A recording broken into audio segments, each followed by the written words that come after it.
Hello everyone and welcome back. I'm Duke Silver. Today we're going to be playing Trophy Hunter. And we start off almost taking an owl because of the free spell, but I think this parrot is just way better choice on Trophy Hunter, as of course Trophy Hunter does give you extra value for your slays here. Also, the fact that it's a 2x3 hero, a 2 attack for 2 power, I guess 2 hero attack power for 3 hero attacks, is just a really strong really solid early game hero. Like, you're not going to take a lot of damage. It's almost as good as Toy Dino in that regard. And with the slay upside, then I'm actually a pretty big fan of Trophy Hunter. We get a couple of Freed Prince transformed here. Honestly, we maybe should have just put one of the parrots on the bench there to try and get scaled a little bit. We do have to scout our opponent's boards to make sure we're actually going to get our parrot slay, but if we can get even one parrot slay, like that can snowball into a fair amount of stats, so I think parrot's like a really good 2-drop here. Also, we're going to take this Slamulet and just jam it onto our parrot. And yeah, like I said, we scouted the opponent's board. We saw we could take out their support there, and we get a really good chunk of stats on our parrot. And now we can swap their positions, and they can kind of boost each other. Yeah, going to up to 13 attack is very good here. We're still playing down a unit on a couple units on 3.1, which is not great, but again, that extra hero attack does help quite a bit. Unfortunately, Ares does kind of take out our parrot before we can get an attack off, so we don't get our slay value there. We do get an Agent of the Moon here, which is just a ranged character that's going to grow every time we get a slay. So now it's time to get both our parrots in and hope to get slays with each of them, and then we've got a chameleon for the bench to try and scale there. Unfortunately, not the best slay outcome here, but we still haven't taken any damage, which is important. We did get one slay though, which did get some stats onto our chameleon. It's not quite big enough to slay, especially on 4.0 here. I think we would really like to find of course more chameleons to get them on the bench, and then basically like our whole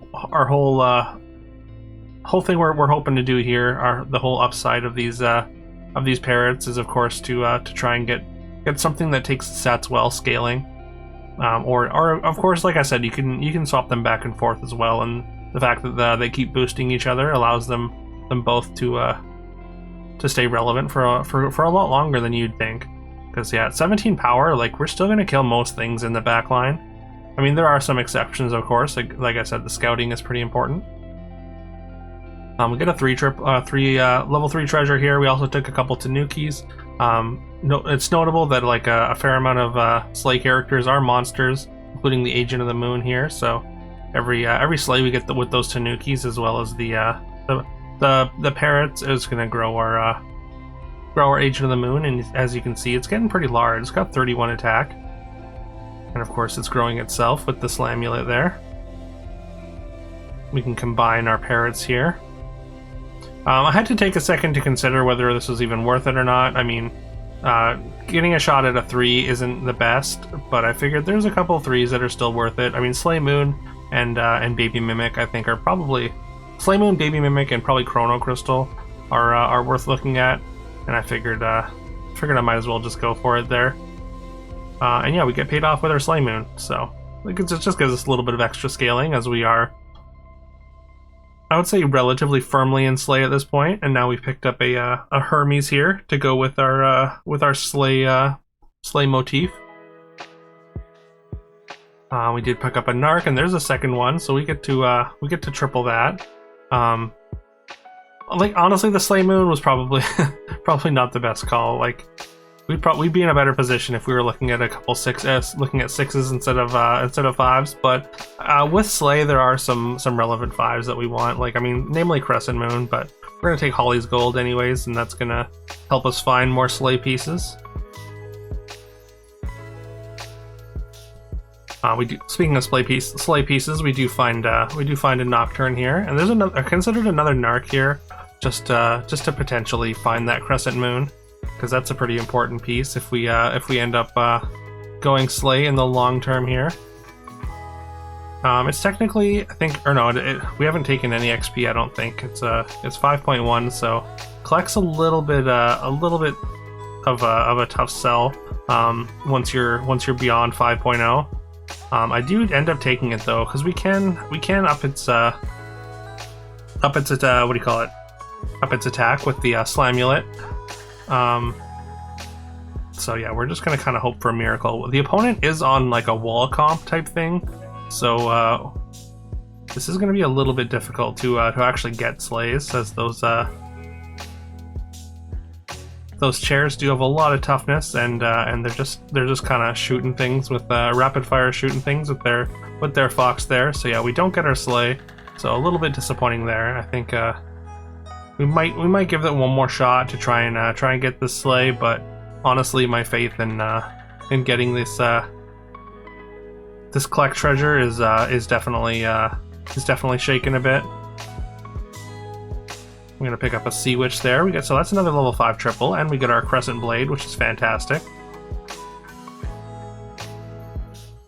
Unfortunately, the Hermes missing the first couple slays that we put it in for means that it didn't scale fast enough to even to be able to keep up. So we don't actually get to scale our Hermes. Now, unfortunately, our Agent of the Moon again has been accumulating stats throughout the game, so it's quite large, and it is fulfilling our slay role relatively well.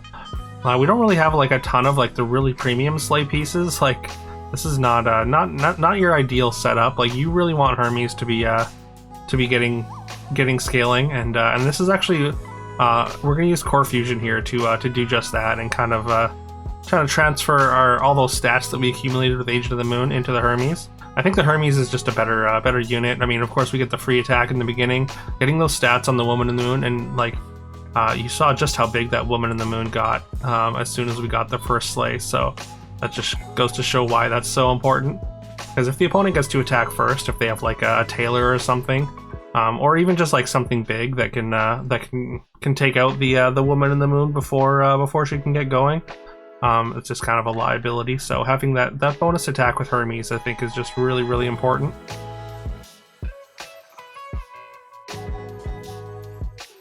I'll get a second Hermes here. I mean, it's a 5 pair. There's not a ton of level 5 treasures left that we really care about.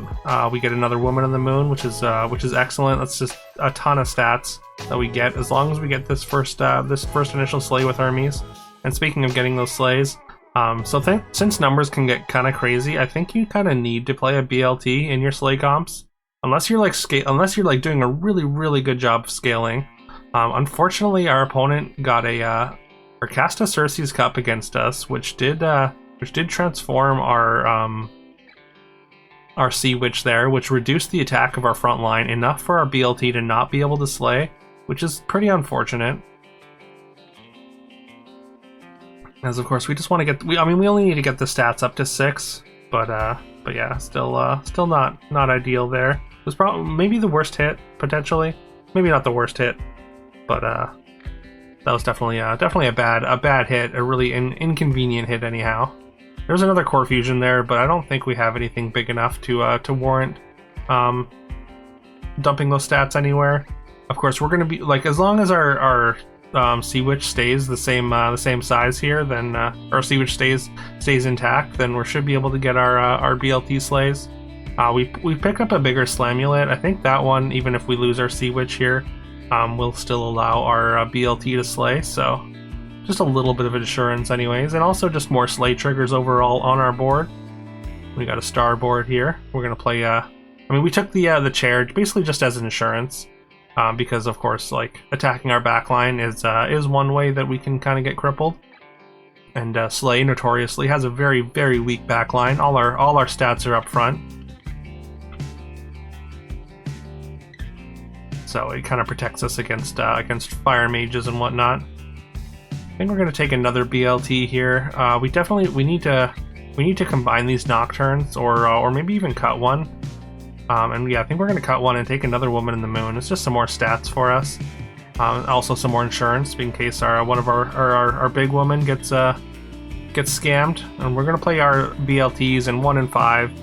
just kind of, I guess we're gonna play a sort of it's sort of a scam Slay hybrid, but like I said, I think the BLTs are pretty important actually as far as slaying goes, because yeah, numbers get so crazy in this game, and just having that that guaranteed slay is super important. And they've got a baby mimicked anticipating drum roll, and they got the 1 in 3 attack into our BLT there to get the victory. So that's not ideal. It did drop us pretty low. If we lose another one like that, we are out, and we lose the go out in second. So we do need RNG to be on our side if it comes down to that again. But we do have I think we have a pretty good matchup. Again, the BLTs against good boys. I think we had kind of the same thing in the last video. Again, just showcasing how important BLTs are in this meta. I mean, maybe just in this game in general. Numbers, like after level 6, numbers just get too crazy. It gets a little exorbitant. Hermes takes out the one non-good boy thing, which means that we always hit a good boy with our BLT, so that works out pretty good. And yeah, combat goes much better here. We get enough stats on our woman in the moon. They can tank it, and we get our guaranteed attack with our other BLT, and that's enough to just scam and slay the opponent out.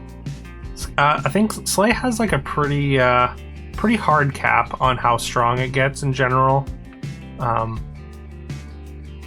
think Slay's really hard to make work in this game, to be honest. Like I said, that's why I think you need the BLTs. Like especially with the rise of Smiling Sprout, like it's gotten even worse for Slay. So I definitely wouldn't recommend like forcing Slay, but when it comes together, it's still pretty fun. But yeah. There we go. We got a Slay win. I mean, it's hard to call this a Slay win because we relied on the BLT so heavily, but I mean, the rest of our board were Slay, our treasures were Slay, so technically a Slay win, even though it's kind of a scam win disguised as a Slay win. Anyways, let me know if you enjoyed that. Please leave a like, comment, subscribe, do all that fun stuff I'm supposed to tell you to do. Yeah, I hope you have a great rest of your day, and I'll talk to you soon.